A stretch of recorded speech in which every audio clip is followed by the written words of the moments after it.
The emergency broadcast crackled across every known frequency in the galaxy. A desperate plea that would change the course of interstellar relations forever. Commander Xylith of the Corthoran Defense Fleet pressed her four-fingered hands against the communication console. Her silver scales dulled with exhaustion.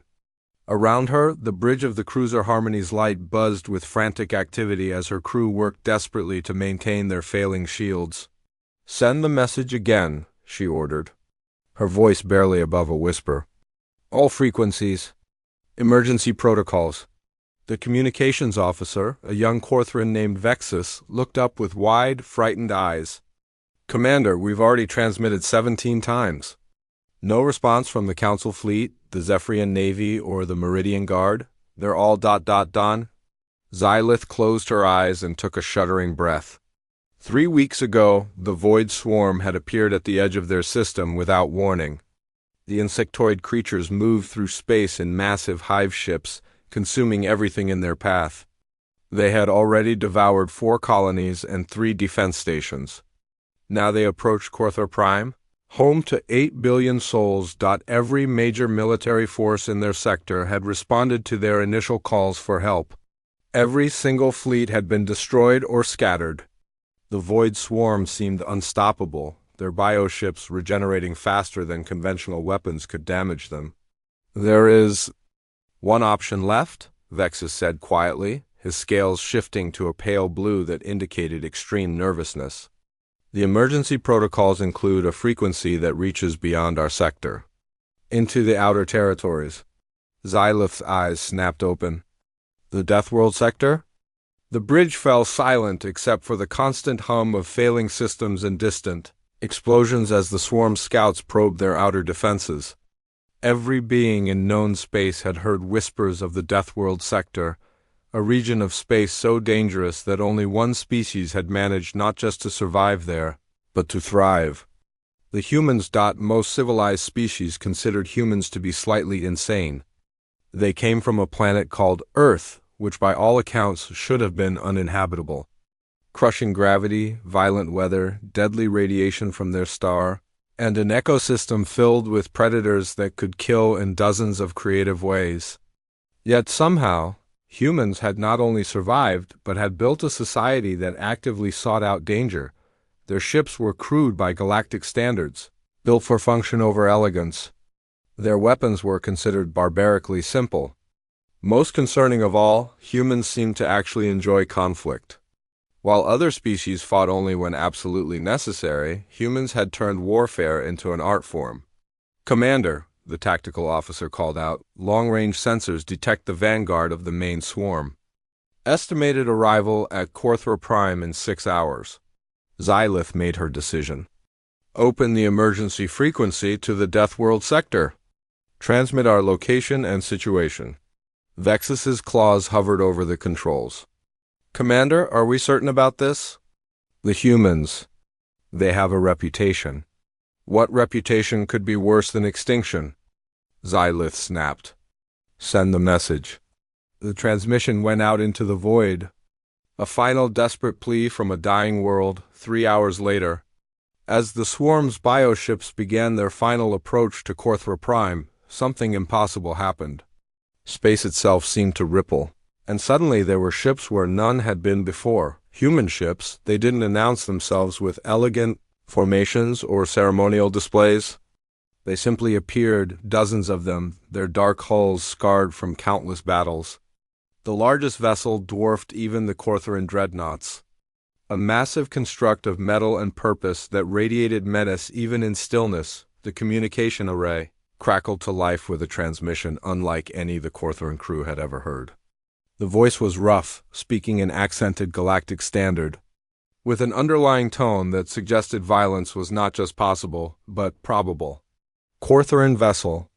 This is Admiral Sarah Chun of the Terran Defense Force. We received your distress call. Transmit all tactical data on the hostile forces immediately." Commander Xylith stared at the main screen in shock.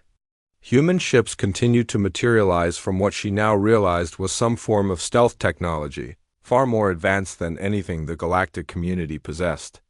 Their sensors showed 47 vessels, ranging from sleek fighters to massive capital ships. "Admiral Chung," Xylith managed to say, "I am Commander Xylith.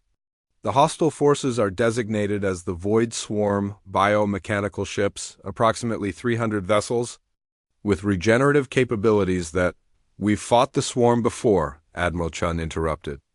"They hit one of our colony worlds 2 years ago. We know their weaknesses." There was a pause, filled only with static. "Commander, I need you to pull your remaining forces back to a minimum safe distance. This is going to get messy." On the tactical display, the human ships began to move. They didn't advance in the neat formations favored by galactic military doctrine. Instead, they spread out in what appeared to be random patterns, their movements seemingly chaotic but somehow purposeful. "Admiral," Xylith said urgently, "our combined fleet numbered over 400 vessels when this began. The swarm destroyed them all. You have fewer than 50 ships. Commander."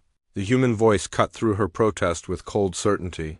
"You called us because you had no other choice. Trust us to do what we do best." As if summoned by her words, the Void Swarm's main force burst into normal space. Hundreds of bioships, their chitinous hulls pulsing with organic light, spread across the system like a plague. They moved in perfect coordination, their hive mind directing them with inhuman precision. The lead swarm ships immediately began charging their primary weapons, massive biocannons that fired concentrated bursts of corrosive energy. These weapons had torn through the shields of every galactic vessel they had encountered. The human ships did not retreat. They did not attempt to negotiate. Instead, they opened fire with weapons that defied everything the Corthoran crew thought they knew about space warfare. Streams of superheated metal raced across space at impossible speeds. Energy beams that seemed to ignore standard physics cut through swarm bioships like they were made of paper. Most shocking of all, several human ships launched projectiles that appeared to be nothing more than chunks of metal until they struck their targets and exploded with the force of small stars. "Nuclear weapons," Vexus breathed in horror. "They're using nuclear weapons in space combat." Commander Xylith watched in stunned silence as the first wave of swarm ships simply ceased to exist. The humans had opened their attack with such overwhelming firepower that 30 bioships died in the first 10 seconds, but the swarm was vast and they adapted quickly. The surviving ships spread out and began their own attack, biocannons firing in coordinated volleys. Several human vessels took hits, their shields flaring and failing under the assault. This was when Commander Xylith learned her first lesson about humans in combat. They didn't just fight back when hurt, they got angry. "All ships, weapons free." Admiral Chun's voice came over the comm, and now there was something new in her tone. Something that made Xylith's scales crawl with primitive fear. "Show them why you don't attack our friends." The human fleet's response was immediate and terrible. Ships that had been holding back unleashed arsenals that beggared belief. Missile swarms erupted from launch tubes, filling space with thousands of individual warheads. Energy weapons that must have required massive power cores fired in sustained barrages. Most terrifying of all, the largest human ship opened ports along its hull and launched what appeared to be smaller ships, but these weren't ships, Xylith realized with growing awe. They were fighters. Tiny one-person craft that moved with impossible agility, weaving between bioships and striking with precision that defied logic. The fighters didn't just attack, they coordinated their strikes with the capital ships, creating tactical opportunities that the larger vessels exploited ruthlessly. "How are they doing this?" her tactical officer whispered. "Our computers can't even track their movement patterns." The answer came to Xylith in a moment of horrible understanding. The humans weren't using computers to coordinate their attack. They were doing it themselves.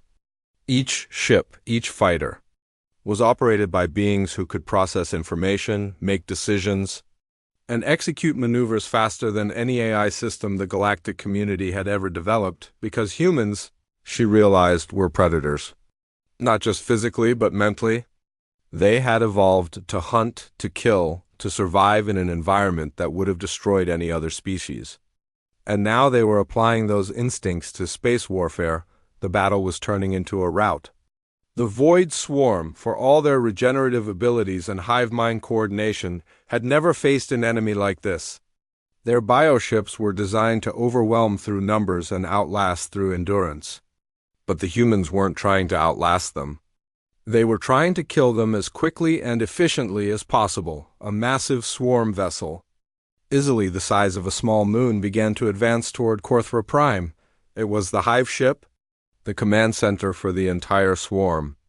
If it reached the planet, nothing would survive. Admiral Chun's voice crackled over the come again. Commander Xylith, you might want to shield your sensors for this next part. On the tactical display, the largest human ship, the one they called a dreadnought, began to glow. 3 days after the battle, Commander Xylith stood on the observation deck of the human medical ship Mercy's Hand, watching through the transparent aluminum viewport as human rescue teams continued their systematic search of the debris fields. She had never seen anything quite like it. Human ships moved through the wreckage with mechanical precision, their sensors probing every piece of twisted metal and shattered hull plating. When they detected life signs, the response was immediate. Small craft would dart out from the larger vessels, moving with the same impossible agility she had witnessed during the battle, but now employed in service of saving lives rather than taking them. Fascinating, isn't it? Xylith turned to see Dr. Marcus Webb approaching. The human medical officer was tall even by human standards, with graying hair and weathered features that spoke of years spent in space. Despite his intimidating size, his manner was gentle, almost paternal. I have never seen such thorough search and rescue operations, Xylith admitted. Your people have been working for 72 hours without rest. Dr. Webb smiled, an expression that Xylith was still learning to interpret. Human facial expressions were so much more complex than those of her own species. That's actually rotating shifts, Commander. Admiral Chun has very strict protocols about crew rest during extended operations. But I understand your point. He gestured toward the viewport.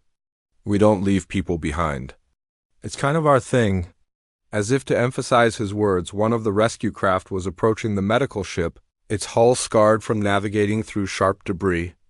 Xylith watched as it docked, and moments later a team of human medics rushed past carrying a Korthran survivor on a strange, floating stretcher. That's the 43rd survivor we've pulled from the wreckage, Dr. Webb said quietly. Most of them from ships that were destroyed over 2 weeks ago. Xylith's scales shifted to a deep blue of amazement. How did they survive so long? Emergency stasis pods? Your engineering is actually quite impressive, Commander. Those pods kept them alive far longer than our own designs would have managed. Dr. Webb paused, studying her expression. You seem surprised that we would compliment your technology? Xylith struggled to find the right words. We have heard stories about your species, that you consider all other technology to be primitive. Dr. Webb laughed, a sound that Xylith was surprised to find pleasant. Commander, any species that can build ships capable of faster-than-light travel is clearly not primitive. Different approaches to problems don't make them worse approaches. He gestured toward a section of Korthran hull plating that was being carefully examined by human technicians. Your bioneural networks are actually more efficient than our quantum processors in several applications. We're learning quite a lot. This was not what Xylith had expected. The stories told throughout the galaxy painted humans as arrogant, dismissive of other species' achievements. Yet here was evidence of the opposite, humans studying and respecting alien technology, working to understand rather than simply replacing it with their own designs. Dr. Webb, may I ask you something? Of course. Your weapons. During the battle, I observed energy outputs that should be impossible given the size of your ships. How do you achieve such power levels? Dr. Webb's expression grew more serious. That's probably a question better answered by someone in the military, but I can give you the basics. We use what we call controlled fusion cascade reactors. They're extremely efficient, but also extremely dangerous. Most species in the galaxy consider them too risky to use. And humans do not?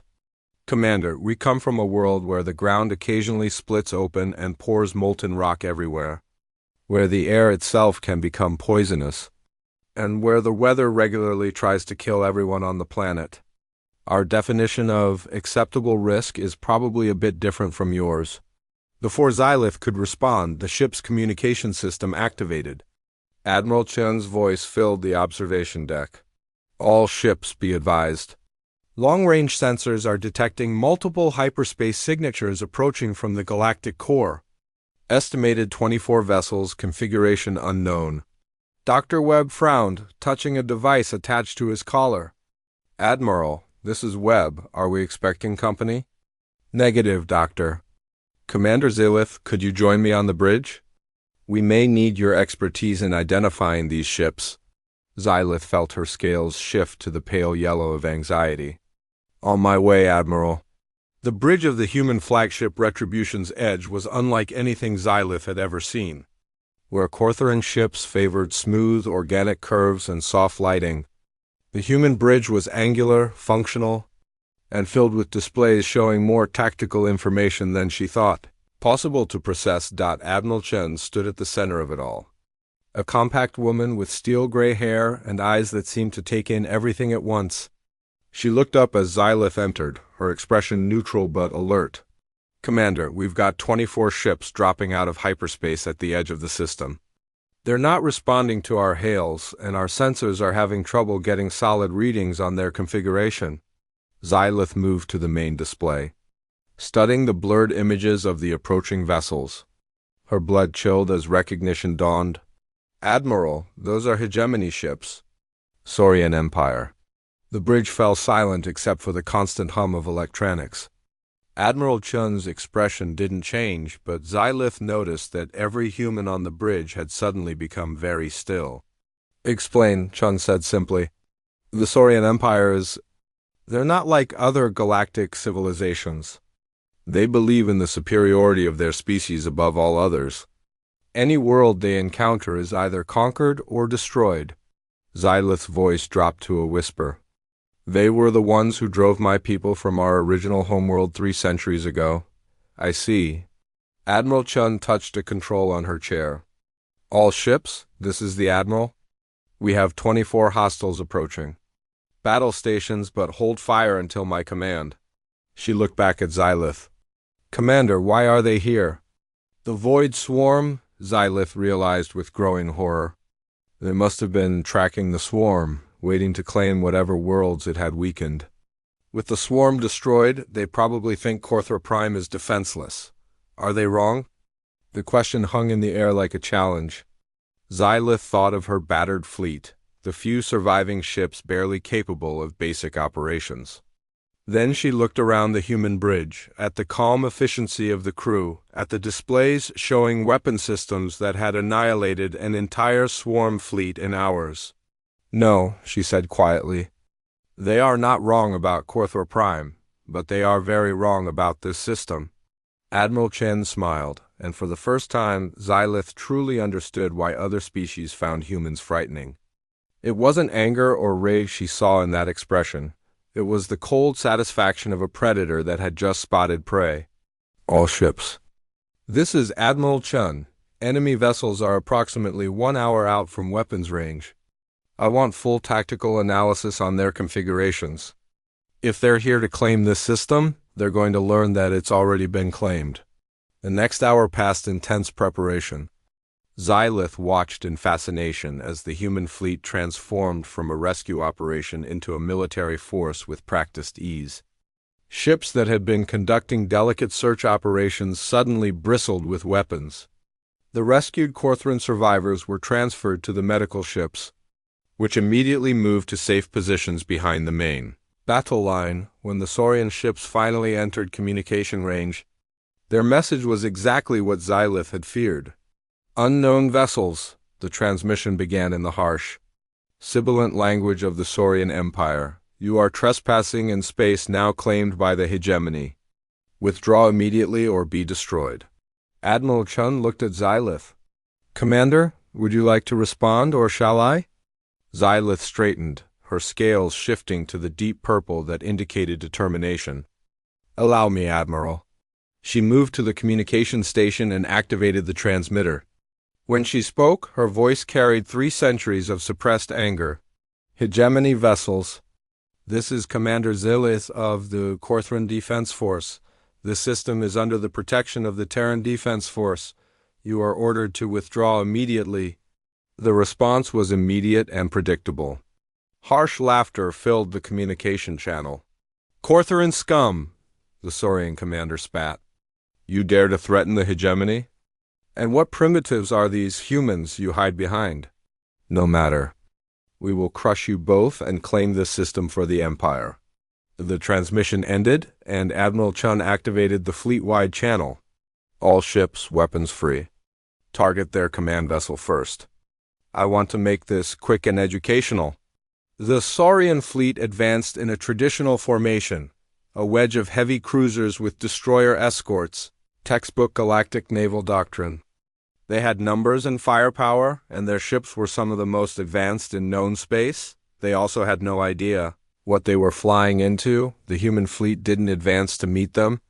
Instead, they simply waited, their ships spread across space in what appeared to be a defensive posture. The Saurians, confident in their superiority, began to accelerate toward what they thought was a frightened enemy at maximum weapons range. The lead Saurian ships opened fire. Their plasma cannons sent streams of superheated gas across space, weapons that could melt through any known armor. The blasts struck the human. 6 months after the Battle of Corthor Prime, Commander Xylith stood in the newly constructed conference room aboard the orbital station New Horizon, watching delegates from 17 different species take their seats around the circular table. The station itself was a marvel of human and alien engineering working in harmony, human efficiency married to alien elegance, creating something neither species could have achieved alone. Nervous? Asked Captain Rodriguez, the human liaison officer assigned to coordinate between the Terran Defense Force and the growing alliance of protected worlds. Xylith's scales shifted to a muted silver, the color of contemplation. In 6 months, we have gone from a single desperate world to the founding members of what you humans call the Cooperative Defense Network. Sometimes change happens too quickly to process. Captain Rodriguez smiled, settling into his chair with the casual confidence that seemed to characterize all humans. Change is scary, Commander, but the alternative was watching the galaxy tear itself apart one world at a time. The meeting was called to order by Admiral Chun, who had become the de facto leader of human operations in this sector. She looked around the table at the assembled delegates, beings from worlds that had suffered under the predations of aggressive species like the Saurians, or had been threatened by cosmic horrors like the Void Swarm. Ladies, gentlemen, and honored delegates, Admiral Chun began, we're here today because the galaxy is broken. For too long, aggressive species have preyed on peaceful civilizations while the galactic community stood by and watched. That ends now. Delegate Takara of the Zephyrian Republic raised one of her 4 arms. Her people had been the latest to join the alliance after human ships had driven off a Saurian raiding fleet that had been systematically destroying their outer colonies.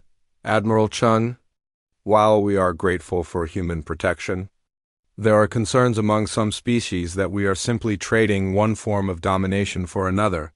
How do we know that humanity will not eventually become the very thing we seek protection from? The question hung in the air like a challenge. Xylith noticed that several other delegates leaned forward, clearly harboring similar concerns. It was, she realized, the question that had been underlying every discussion since the alliance began forming. Admiral Chun didn't seem offended by the directness of the question. Instead, she stood and walked to the large viewport that dominated one wall of the conference room. Beyond the transparent aluminum, Corthor Prime turned slowly in space, its surface now dotted with the lights of rebuilding cities. Delegate Takara, that's not just a fair question, it's a necessary one. And the answer is simple, because we don't want to rule the galaxy. Respectfully, Admiral, interrupted Counselor Vrax of the Meridian Union, his crystalline features flashing with skepticism. That is what every dominant species claims until they achieve dominance. You're absolutely right, Admiral Chun agreed, turning back to face the assembled delegates. Which is why we're not going to be in charge. The room fell silent. Even Captain Rodriguez looked surprised by the statement. Admiral, Chun activated the holographic display at the center of the table. What you're looking at is the proposed structure for the Galactic Defense Cooperative. Notice that there's no single ruling authority, no emperor, no central government. Instead, it's a network of mutual defense treaties coordinated by an elected council. Elected by whom? Asked Delegate Takara. By you. All of you. Every member world gets representation proportional to their population and contribution to the common defense. Humanity gets 1 vote per world, just like everyone else. Counselor Vrax's crystalline form flickered with confusion. But Admiral, humanity possesses the most advanced military technology in the galaxy.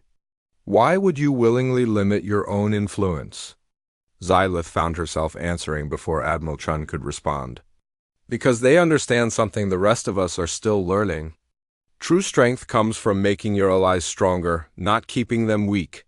Admiral Chun nodded approvingly. Commander Xylith has spent the last 6 months working with our military advisors. Would you care to share what you've learned? Xylith stood, her scales shifting to the deep blue of confidence. 6 months ago, my people were victims. We had been driven from our homeworld, constantly fleeing from stronger predators, too weak to defend ourselves. The humans could have simply added us to their empire, made us a client state dependent on their protection. She gestured to a display showing the current disposition of the Corthran fleet. Instead, they helped us rebuild. Human engineers worked alongside our shipbuilders to create new designs that combined our bio-neural networks with their fusion technology. Human tacticians shared their combat doctrines, teaching us not just how to fight, but why they fight. The display changed, showing a recent engagement where Corthran ships had successfully driven off a pirate raid without human assistance. 3 weeks ago, we faced our first test. Pirates attacked one of our outer colonies, thinking us still weak. They discovered that they were wrong. Not because humans fought for us, but because humans had taught us to fight for ourselves. Delegate Takara studied the tactical data with obvious interest. Your ships performed admirably, Commander. But surely this is an exception. Not all species can adapt to human military doctrine. Captain Rodriguez stood up, activating another section of the holographic display. Actually, Delegate, we've found the opposite to be true. Every species we've worked with has unique strengths that enhance overall effectiveness. The display showed a breakdown of the various fleet compositions within the Alliance. Zephyrian ships with their incredible sensor arrays, Meridian vessels with their crystalline hulls that could channel energy weapons in ways that defied physics, and dozens of other configurations. The Terran Defense Force is powerful, Rodriguez continued, but it's not omnipotent. We've learned as much from our allies as we've taught them. Zephyrian sensor technology has revolutionized our reconnaissance capabilities. Meridian energy channeling has improved our shield systems by 30%. Even Corthran bio-neural networks are being adapted for our smaller vessels. This is all very encouraging, said Counselor Vrax, but it avoids the central question. What happens when humanity decides it no longer needs allies? What prevents you from simply taking direct control when it becomes convenient? Admiral Chun walked back to her seat but didn't sit down. Instead, she placed her hands on the back of her chair and looked directly at the crystalline delegate. Counselor, I'm going to tell you something that might sound strange coming from a military officer. Humanity doesn't actually like fighting. The statement was met with obvious skepticism from several delegates. Admiral Chun continued without pause. Oh, we're very good at it. Probably better at it than any species you've encountered. But that's because we had to be. Our homeworld tried to kill us every day for millions of years. We learned to be predators because the alternative was extinction. She gestured toward the viewport and the peaceful scene beyond. But given the choice between fighting for survival and building something better, we choose to build. Every time. The problem is that there are species in this galaxy that won't let us build in peace. Like the Saurians, Xylith said quietly. Exactly. The Saurian Empire, the Void Swarm, the Devourers, the Hegemony Splinter groups, they all represent the same thing. They're bullies who prey on the weak because they can. And the only thing a bully understands is superior force. Admiral Chun finally sat down, her expression serious but not threatening. So here's what humanity offers. We'll be the ones who punch the bullies in the nose. In exchange, you help us build a galaxy where we don't have to keep punching people. The room fell silent as the delegates processed this. It was Counselor Vrax who finally spoke. Admiral, you're asking us to trust you with unprecedented power based on nothing more than your word that you'll use it responsibly. No, Counselor, Admiral Chun replied. I'm asking you to trust us based on what we've already done. 6 months ago, we could have conquered this entire sector. We had the firepower, the technology, and the tactical advantage. Instead, we've spent that time building hospitals, sharing technology, and training your people to defend themselves. She activated one final display, showing the current strategic situation across the sector. Where 6 months ago there had been a patchwork of vulnerable worlds and predatory empires, there was now a network of increasingly strong civilizations connected by mutual defense agreements. The truth is, we need you as much as you need us. A galaxy where humans are the only strong species is a galaxy where humanity inevitably becomes corrupt. Power corrupts. That's not just a saying, it's a fundamental law of civilization. The only way to prevent that corruption is to ensure that power remains distributed. Delegate Takara leaned back in her chair, her forearms folded in thought. And if we choose not to join this alliance? If we prefer to remain neutral? Then you remain neutral, Captain Rodriguez answered immediately. But if someone attacks you and you ask for help, we'll come. That's not conditional on membership. That's just what we do. The discussion continued for hours, covering everything from resource allocation to command structures to the philosophical implications of the alliance. But Xylith found her attention drawn to